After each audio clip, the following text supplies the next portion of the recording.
Es así. Bien, yo sé que el tema de la charla va alrededor de específicamente la sátira política o el dibujo político. Yo lo que entendí es que sería mejor hacer es contarles un poco mi historia. Voy a tratar de no hacerla muy larga, esa parte inicial, porque la parte del dibujo político es algo que vino a suceder hace un par de años, pero yo, al igual que muchos jóvenes, yo creo, estaba distanciado de ese mundo de la política hasta que ya fui creciendo y ya fui interesándome a través precisamente de esto mismo del dibujo. Pero mi relación con las ideas y mi relación con el dibujo viene desde siempre, desde que tengo uso de conciencia. A mí me gusta hacer la historia de lo que yo considero que fue mi primera instalación de arte, que fue cuando yo empezaba eh, la universidad. Antes de entrar a la universidad, entre el colegio y la universidad, mi mamá siempre nos pedía todos los diciembre que le ayudáramos a colocar el arbolito. Era algo a lo que mis hermanos y yo siempre no escapábamos, hasta que en esa Navidad yo tenía demasiado tiempo libre. Era la Navidad del 99 para el 2000. Y, lo que le digo a mi mamá, yo estaba, pues ya que iba a estudiar publicidad y tenía esa fiebre de hacer cosas, y le digo a mi mamá que la condición para yo ayudarla con el arbolito es que ella me tiene que dejar hacer el concepto que yo quiera. Y en ese momento, la Navidad del 99 para el 2000, había un fenómeno del que se estaba hablando mucho, que era el Y2K, I2K, que se trataba como de que las computadoras no estaban preparadas para reconocer el año 2000 y que podía haber un problema grandísimo. Y entonces yo dije, vamos a hacer el arbolito con el Y2K, un arbolito que se volvió loco. Y, y ese año el arbolito de mi casa tuvo así de cabeza porque mis padres son personas maravillosas. Mi papá que en paz descanse y mi mamá me dejaron hacer esta idea. Colocamos con 4 hoyos en el techo ese arbolito. Y desde ese momento yo empecé a ver como a sentir esa satisfacción de tener una idea, de imaginártela y luego verla ejecutada en algo como esto, que eso duró la Navidad entera en mi casa, así de cabeza. Las fotos familiares fueron chulísimas. Y, y así pues he seguido persiguiendo esa satisfacción de ver las ideas hacerse. En el 2001, yo, después de tener un año ya en la universidad, entro a lo que se volvió mi primer trabajo, un estudio de postproducción, y de ahí, primero fue en el 2000 que entré a ese estudio, aprendiendo, básicamente, enseñándome lo que podían, y de ahí conseguí ir a una agencia a ser creativo, que era lo que yo realmente quería hacer. Y cuando me dicen que tengo que llevar un portafolio y un currículum, yo no quería llevar algo estándar, digamos, y entonces encuentro en una revista una imagen de un cartón de leche que se veía interesante y me da la idea de hacer como si fuera una marca de leche que tenía mi nombre como la marca y los datos de nutrición eran el currículum. Y entonces eso hace que cuando yo entro a esa agencia, una agencia pequeña, el dueño, gerente de la agencia, siempre se refería a mí como el del pote leche. Llámate el pote leche ahí, ven acá, pote leche. Y todo el mundo en la agencia se refería a mí como el pote leche o el pote, el pote. Dentro de ese grupo que trabajaba ahí, había una persona que en ese momento era quien estaba haciendo como los primeros eventos de música electrónica en el país. Era desde finales de los 90 a principios de los 2000, se hacían esas fiestas que eran bien pequeñitas, eran fiestas de 300 personas que eran el mismo grupito siempre. Y, y ya yo iba a esas fiestas, conozco a este muchacho y fue como que, wow, qué cool, porque me parecía aperísimo. Y empiezo a hacer flyers para esos eventos, que en ese momento pues, no había redes sociales todavía, entonces era muy importante el volante que te entregaban en cualquier lugar para anunciar la fiesta. Y algo importante de esto específicamente, así como otras cosas que he hecho en mi vida siempre, que es que yo siempre he tenido una manera de hacer cosas que solo las hago porque me gustan mucho. Yo tenía mi trabajo de la agencia, pero yo tenía estos experimentos para diseñar cosas que me gustaban a mí con ese cliente, digamos, que era mi amigo, y como chiste interno, yo lo firmaba con este cartoncito de leche. Me decía que fírmalo, yo le iba a poner que, a un diseño de una cosa, Rafael de los Santos, en una esquina, entonces hicimos ese cartoncito y ¿qué es lo que es eso? Ah, no, que lo diseñó Poteleche, un muchacho de la agencia, y de ahí se empezó como a manejar ese apodo en ese coro. Y me divertí mucho diseñando muchos flyers para música electrónica. Y dentro de eso incluso se me presentó la oportunidad de aprender a manejar visuales dentro de un evento de música electrónica. Aprendí el software en una que ese amigo mío me dice que necesitaba un VJ. Yo había conocido sobre la disciplina y yo dije, sí, yo hago eso, claro. Y, y me metí en el lío de ese VJ. Ese fue el primer evento en el que me tocó hacerlo, que la verdad fue bastante grande para ser el primero. Si me quedaba mal, me iba a quedar mal delante de mucha gente.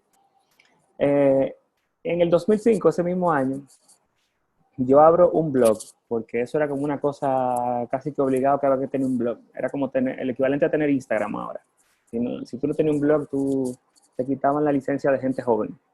Y entonces yo abrí mi blog para subir cosas, preferiblemente cosas que no tengan que ver con publicidad. Trataba de que fuera eso para tener también igual un escape para hacer cosas que me gustaban. Y yo hacía versiones de logo con algún mensaje ocurrente, gracioso. Y ahí también empiezo a subir los dibujos, porque para los blogs, como que la norma era escribir textos como una especie de ensayo, pensamientos largos, y no siempre yo tenía el tiempo de sentarme a escribir eso, pero los garabatos era algo que siempre yo estaba haciendo. La vida entera de que tengo uso de conciencia, yo estaba dibujando. Pero no tenían nada que ver con los dibujos de ahora, sino eran dibujos como de este tipo.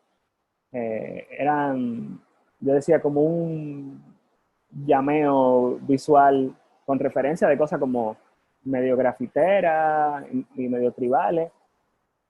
Gente empezó a interesarse por los dibujos y yo, ¿cómo yo te voy a vender eso si eso es cualquier cosa?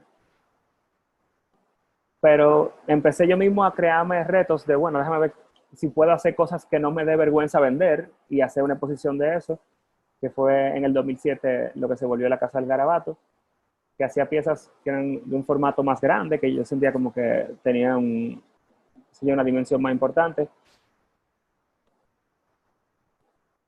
Y después yo mismo me empiezo a cansar de esas formas, como que ya esta figurita la he hecho de mil maneras. Necesito empezar a hacer cosas que parezcan algo, para yo mismo seguirme entreteniendo con los dibujos. Yo siempre digo que tengo un universo limitado de cosas que puedo dibujar. Quizá lo que hace que mis dibujos conecten más con la gente es la capacidad de las ideas, más que la capacidad de dibujar necesariamente. Pero entonces fui enseñándome a mí mismo, déjame ver con las formas que yo hago, qué cosas puedo hacer que parezcan algo del mundo real. Y ahí empecé como a hacer otro tipo de experimentos. Y a yo mismo darme cuenta de que podía hacer otras cosas más interesantes. Como otro, digamos, outlet creativo en ese momento, con un amigo que era DJ o es DJ y estaba interesado en aprender a poner visuales, decidimos enseñarnos mutuamente el oficio del otro y creamos un proyecto que se llama Mapo, que hace un tiempo no estamos tan activos haciéndolo, pero por muchos años trabajamos mucho y incorporábamos tanto los dibujos, él también es diseñador gráfico y también fue una manera de expresarme creativamente a través de esa plataforma por varios años. En el 2009, teniendo tiempo ya subiendo cosas al blog, ejercitando las ilustraciones, empiezo a interesarme por participar de la conversación de pintar en la calle. Tengo amigos que hacen graffiti desde hace un tiempo, básicamente ilegal, antes de que fuera quizá como tan más presente como ahora. Y empiezo a interesarme, como a intentar, a ver qué tal, sí, quiero ver cómo sucede, y empiezo a acompañarlos. Esta fue la primera que hice, ese muñeco que está ahí a la izquierda, horripilante. Empiezo a darme cuenta de que es diferentísimo de otra superficie en una mesa a pintar con el spray, a pintar en una pared. Y eso es lo que hace que también como que tengo que empezar casi desde cero en otro sitio y se volvió algo muy emocionante. Pues ahí empezando a dominar la técnica, qué tengo que hacer primero para que quede mejor. Y de ahí aprendiendo también con gente que domina la técnica más que yo pues fui evolucionando esa parte de las ilustraciones, que también me ha dado la oportunidad entonces de ir a festivales y de, bueno, de tener un poco una vida relacionada al arte en ese sentido. Ya más adelante, pues, hay un factor de representar cosas que tienen que ver con cada ciudad, que también disfruto mucho, o de cada spot donde está el mural. Y en medio de esto, haciendo rewind hasta el 2011, porque ya aquí vivimos murales más recientes, hay un punto, hay algo muy importante que pasó en el 2011, que fue que salió Instagram, o por lo menos yo entré a Instagram. Y, y empecé a usar Instagram como lo usaba todo el mundo. Era con ese plan de, bueno, yo subo un paisaje, subo mi desayuno, subo una serie de cosas.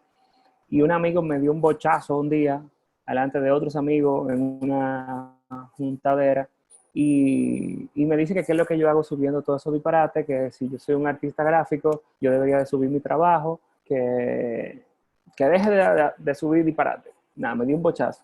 Y yo, la verdad que se me quedó en la cabeza y lo cogí como, bueno, ¿y qué tal si yo cojo Instagram para una sola cosa? Instagram no era nada, o sea, no era una cosa, no existía el término influencer, no existía nada de esa cosa. Entonces, ni siquiera había como presión alrededor de hacer las cosas bien o mal en Instagram. Solo estaba ahí esa plataforma y te daba la facilidad de tomar una foto con su celular, meterle un par de filtros y subirlo de una vez.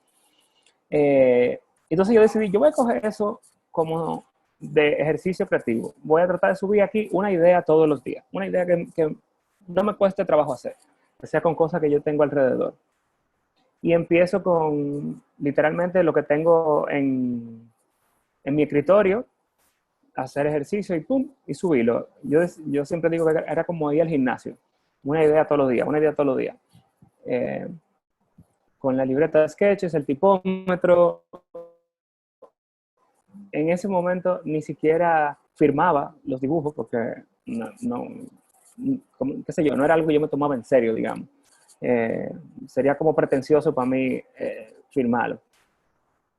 Pero Instagram empezó a crecer, empezaron a seguirme gente que no son ni mis primos ni mis amigos, y empezó como a convertirse en una comunidad. Empezaron a llegarme en esos email que te mandan las tías de los 50 chistes más chulos del 2012. Pues me llegaba dibujo mío dentro de ese slideshow y yo dije, pero voy a tener que empezar a firmarlo. Y por eso fue la decisión de luego de poner una firmita, porque ya iban a estar como que en el mundo del internet. Pero empecé a ejercitar toda esa parte, empecé a ejercitar cosas que ya no tenían que ver con el escritorio, sino en ese momento yo estaba en una oficina rodeada de cristal, entonces cogí esos marcadores de los que se borran para interactuar con cosas que estaban alrededor. Y Instagram se volvió un ejercicio creativo como muy interesante. Empezó a generar seguidores y en ese momento empiezo ya como con esa, ¿verdad? Para mantener, para no dejar la bola caer, de seguir subiendo ideas todos los días, y se me acaban los objetos que tengo alrededor, se me acaban las ventanas. Bueno, déjame crear situaciones, déjame jugar algo con personajes. Yo no me consideraba nunca particularmente chistoso. Sí trabajo publicidad y uno recurre al humor muchas veces, pero me tomó rato empezar a intentar hacer ese tipo de cosas, situaciones, y contextos y viñetas con la intención de ser gracioso. Y, y entonces ahí yo empiezo a entender un poco más que mis referencias no han sido nunca, qué sé yo, los cómics o cosas así muy serias, digamos, sino que mis referencias han sido precisamente formato corto, han sido viñetas, han sido los dibujos del periódico. Yo nací en el 81, crecí cuando todavía tú le quitabas a tu papá la sección de los muñequitos del periódico para verla. Y, y entonces empecé a entender un montón de referencias, de cuáles eran mis referencias a las cuales yo me sentía más cercano. Calvin Hobbes, que lo conocí ya estando en la universidad, pero tan pronto lo conocí se volvió como algo que me llamaba mucho la atención. Condorito, que es, aunque es un personaje chileno, tiene muchísimo la onda del tigre dominicano, por lo cual hasta las mujeres parecen las You Lady que hacía Boquechivo. Y todos esos personajes que salían antes en los periódicos. Así como esa historia de tanto dibujo político como dibujo social de aquí. La DDT, que era una revista que hacía Uchilora y Freddy Veragoico y un grupo de gente muy creativa. Cristian Hernández, que es quien está ahí abajo a la derecha, que es una máquina de ideas que todavía publica en El Día, en Fuacity, en varias publicaciones. Y claro, Boquechivo, yo empiezo como a entender dónde está mi lugar y empiezo también a ver que es una manera no solo de ejercitar ideas por ideas, sino ejercitar los insights, que en la publicidad los insights son como esa verdad absoluta que es la que te hace decir, ay, es verdad, mi mamá hace eso mismo, sí, o wow, sí, todos hacemos esta misma cosa, que pareciera muy personal, pero que todos conectamos con ella. Y entonces es un ejercicio poderosísimo en lo que se fue transformando mi cuenta de Instagram, porque entonces ya yo podía hacer ejercicio con esas verdades absolutas. Por ejemplo, ahora que estamos en cuarentena, es un super insight que se está bebiendo mucho, se está bebiendo aunque no nos estemos juntando. Entonces uno empieza a buscar chistes que tienen que ver con eso. Al final, quizá no era la junta, era tú mismo el que eres mala influencia. O que estamos en una era en la que la indignación está ahí loca por salir a que le abran la puerta. ¿Qué puede pasar con eso? Wow, quizá habrá otra época en la cual veremos esta época de los indignados como algo extraño. Habrá en algún día un museo del internet que digamos, esta es una de las especies más curiosas que tenemos en el museo del internet. El hater que se indigna porque a otro le indigna algo, porque aunque a él también le indigna, piensa que el otro debería indignarse por otra cosa primero. Seguro que le suena, seguro que hay... Y bueno, eso es parte de lo que hago. La fe es un superpoder, es un insight que se podría comunicar incluso sin tener texto. O qué rico estar enamorado. Empiezo, aunque sea sin texto, aunque sea sin situaciones, a conectar con ese tipo de ejercicio. Cosa que me ayuda mucho para ejercitar la creatividad, pero también para ejercitar la espontaneidad. Me encanta cuando hay algo como los Oscar o algo así y me siento con el iPad ahora ante la libreta a tratar de sacar ideas con cosas que están pasando en el momento, porque es muy útil para lo que yo hago en mi día a día, que es publicidad.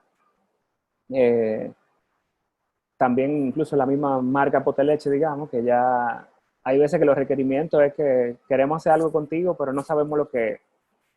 Y de ahí salen proyectos como este, como el mismo el mirador de Terrenas, que era algo que no estaba muy definido, pero por, digamos, la práctica de ejercitar las ideas, de ejecutar rápido, pues se dio la oportunidad de hacer esta pieza. Y de ahí, pues, ese camino, yo entiendo que era importante contar todo ese camino porque es el que abrió la oportunidad a este reto que para mí es como el reto más satisfactorio que me ha tocado, que es el de sustituir a Boquechivo. A mí esa oportunidad se me presentó de la mano de los mismos hijos de Harold Priego, Samuel, que era quien tenía ya 3 años dibujando a Boquechivo luego de que su papá falleció. Samuel, pues, es un artista maravilloso, impresionante. Pero más bien de plástica, de otro tipo de trabajo, y había dado continuidad a Boquechivo por la memoria de su papá, pero no era necesariamente algo que lo llenaba. Y estaban buscando a alguien que siguiera haciendo Boquechivo. Inicialmente esa era la intención. Y yo quedé como que dentro de unos finalistas, digamos, que los hermanos decidieron. Y dentro de eso empezamos a hacer algunos ejercicios de cómo yo dibujaría a Boquechivo si me tocara hacerlo diariamente para el periódico, porque no lo iba a hacer exactamente igual que Harold o Samuel. Eh, y empezamos a hacer, digamos, esa audición de, de cómo yo lo haría, de cómo yo lo haría incluso tomando una librería de elementos que había para componer viñetas nuevas, escribiéndole otros textos. Eso fue algo que también se exploró.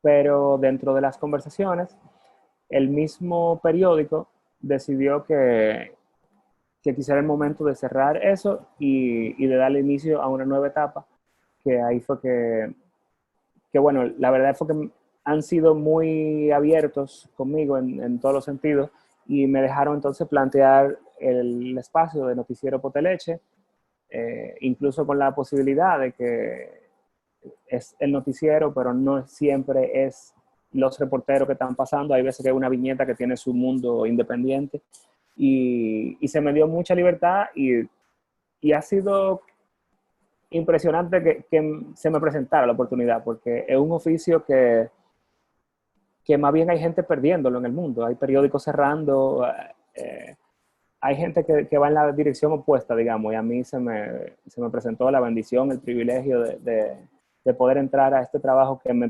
me causa muchísimo placer. Eh, con él empiezo entonces a entender el medio, a entender cómo funciona todo esto, hablarle a gente que no son la gente que me seguían. En los primeros meses, mucha gente hasta comentaba en el Instagram, no entiendo qué es lo que está diciendo. Y yo, mira, eh, y claro, ¿qué falta ese boquechivo? O sea, me tomó tiempo entender que le estaba hablando a un grupo de personas diferentes y cómo hablarles. Eh, pero ha sido súper satisfactorio, ha sido muy entretenido, aunque un súper reto. Me parece que eso es algo que yo podría hacer, digamos, la vida entera. Eh, y es un ejercicio que de alguna manera tú tienes como una responsabilidad. A veces lo uso para hacer chistes, pero a veces lo uso también, como en este caso, para tratar de educar o de ayudar. A veces de alivianar un poco la misma paranoia que en un momento como este eh, está, que sobre todo un periódico está lleno de histeria en un momento como este, de burlar un poco de nosotros mismos, digamos. En la cuarentena ha sido un momento súper fértil para las ideas. Con, con ese reto, con este formato, empezaron como a surgir nuevas soluciones o nuevos recursos que antes yo no me permitía usar en Instagram. Por ejemplo, yo nunca dividía el panel en espacios para contar como una historieta, sino que yo trataba de que fuera una sola viñeta. Pero en este caso, eh, hay algo de dividirla que te puede crear un ritmo, que te puede crear mejor el chiste y algo entonces que como que abría esa puerta a usar ese tipo de recursos. Hay algo que para mí era como hacer trampa. Para mí, no, o sea, nunca en la vida yo hacía algo que tuviera escrito sobre sí mismo lo que es. Por ejemplo, un monstruo que dice corrupción, o como en este caso, los pagos y los impuestos dándole al negocito y todo tiene su nombre. Pero me di cuenta que es un recurso que por algo es muy utilizado en este tipo de trabajo porque ayuda a que muchísimo más gente lo entienda eso es una de las primeras cosas que tú quieres que suceda. Tú quieres que la mayor cantidad de personas pueda entender esto rápido. Y ese es un recurso que antes para mí era trampa, nunca lo usaba, pero que ya lo incorporé. Empiezo también a conocer gente, a investigar, a leer sobre gente que ha hecho viñeta diaria para el periódico y bueno, empiezo a conocer gente maravillosa con capacidades, como en el caso de este señor que es Saul Steinberg, un polaco que, que trabajó para The New Yorker muchísimo tiempo y que igual como considero yo que a nivel de dibujo no es alguien con recursos técnicos prodigiosos necesariamente, pero tiene una capacidad de síntesis y tiene una capacidad de representar ideas muy poderosa. Y pues investigar sobre este tipo de oficio ha sido muy enriquecedor. Este trabajo de Antonio Mingote, que aparte de que tiene ideas fuertes, los dibujos son preciosos, como representa las viñetas, como crea las escenas, como crea sus formas. Son cuadros prácticamente. Este es Bob Mankoff, también de The New Yorker. Y pues empiezo a meterme en ese mundo y a volverme como adicto a eso. Aunque el proceso creativo sigue siendo el mismo que yo uso desde siempre para los dibujos y hasta para la idea de publicidad. Mi pan nuestro de cada día son los mapas mentales. Yo vivo anotando ideas y de esa idea, o anotando temas, y dentro de ese tema, qué posibilidades hay dentro de él,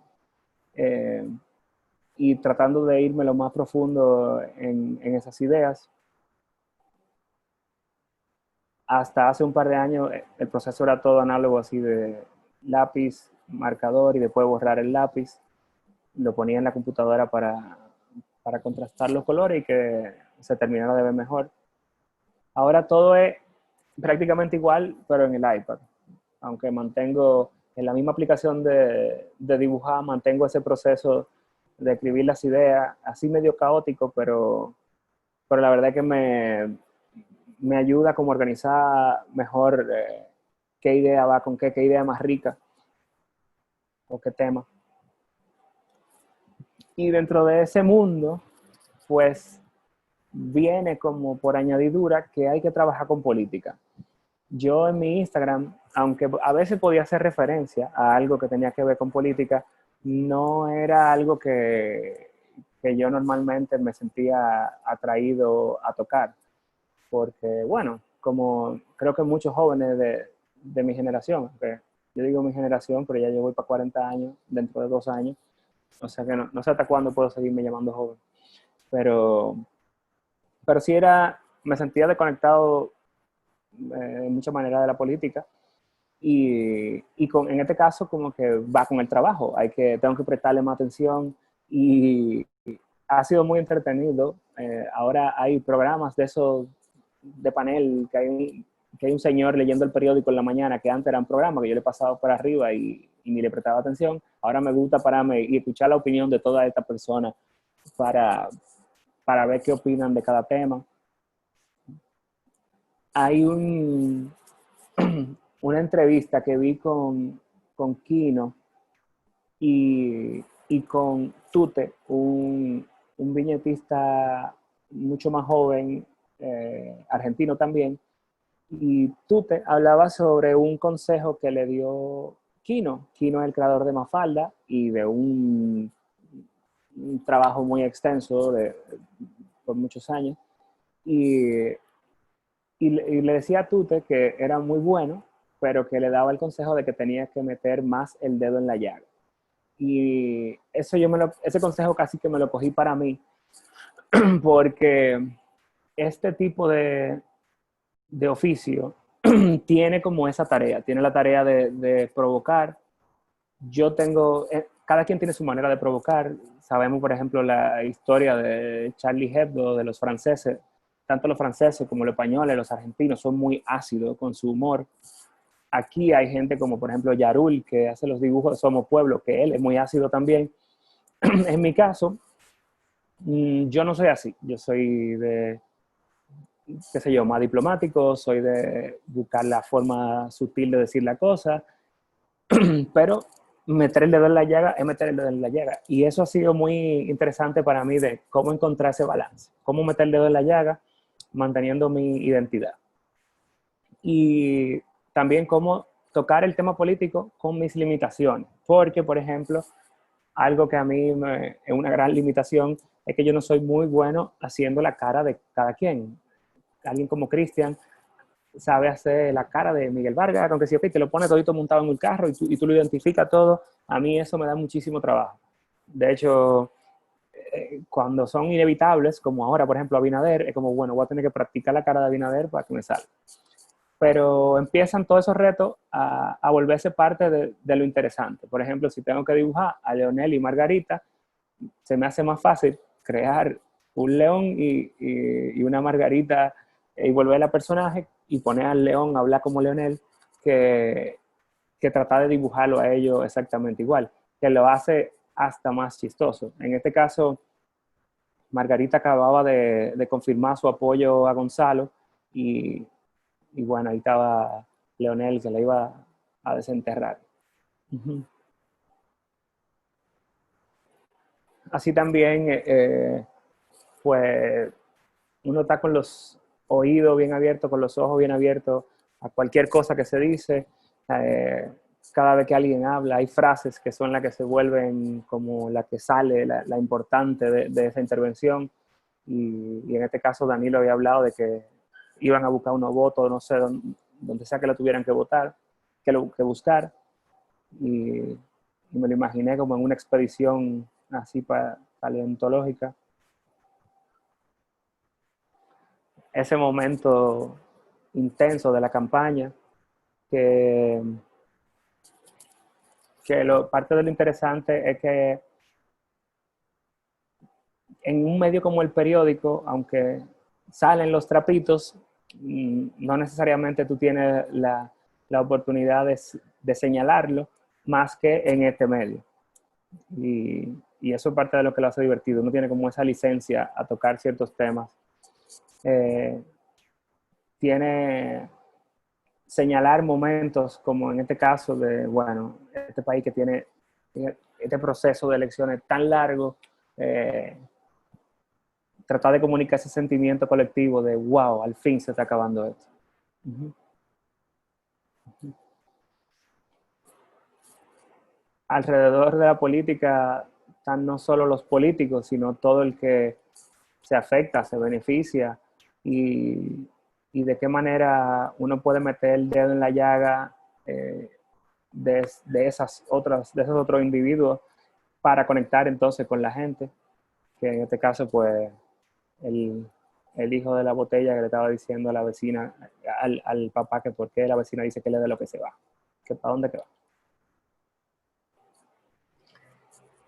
Y entonces hay un rol que viene con esto, que es el de siempre ser como del lado del pueblo, siempre está defendiendo los intereses del pueblo. Si en un momento podía dar la impresión que de hecho mucha gente comentaba, ah, sí, este está con el PRM, le tira el PLD, pero no, la idea es estar del lado de la gente. Entonces ahora que, por ejemplo, se ganó el PRM, una de las primeras cosas que entendía que había que hacer era decir, mira, ya, con el CEBAN, con ese canto, tú llegaste hasta aquí. De aquí para adelante hay que trabajar. Y ese debe ser pues, el rol, y que es algo también interesante, como uno sabe siempre cuál es el lado que tiene que ver con los intereses de la gente. Igual que Abinader, viendo que la vara está puesta alta y el pueblo señalándole que estaba más bajita, pero que usted fue que dijo que hiciéramos el cambio. En estos días que se ha hablado muy bien de los nombramientos de Abinader, cómo represento, sabiendo que no puedo dibujar toda esa cara de esa gente, pues vamos a dibujar un gabinete de verdad y hacer una referencia a las expectativas de ese gabinete. De qué tal, vamos a ver cuando ahora le metamos peso a ese gabinete a ver si no se dobla. Que esta viñeta es un ejercicio no solo del dibujo, sino que tiene casi igual de peso el texto. Se trata mucho del texto y de tratar de que la gente conecte con expresiones como en eso del se dobla, lo que puede significar en la cultura popular, que son las cosas que hacen que, por ejemplo, la gente lo compartió muchísimo. y tratar de que no solo sea crítica, tratar de que no solo sean cosas negativas o chistes solo porque sí, sino tratar de, en cada oportunidad que uno tenga, pues señalar una cosa positiva, señalar una cosa que sea inspiradora, como este mood que se siente ahora de que la gente está despierta, de que los jóvenes están involucrados en la política. Y, y me parece importante en ese caso señalar que celebrar ese tipo de dominicanidad que estamos viendo ahora y tratar de estimularla. Y bueno, más o menos por ahí ese he sido yo. Y gracias. Es un poco extraño aquí saber, pero por lo menos yo veo que hay 200 y pico de personas conectadas, o sea que sé que no se han ido. Creo que ahora entraríamos a una parte de preguntas. Sí,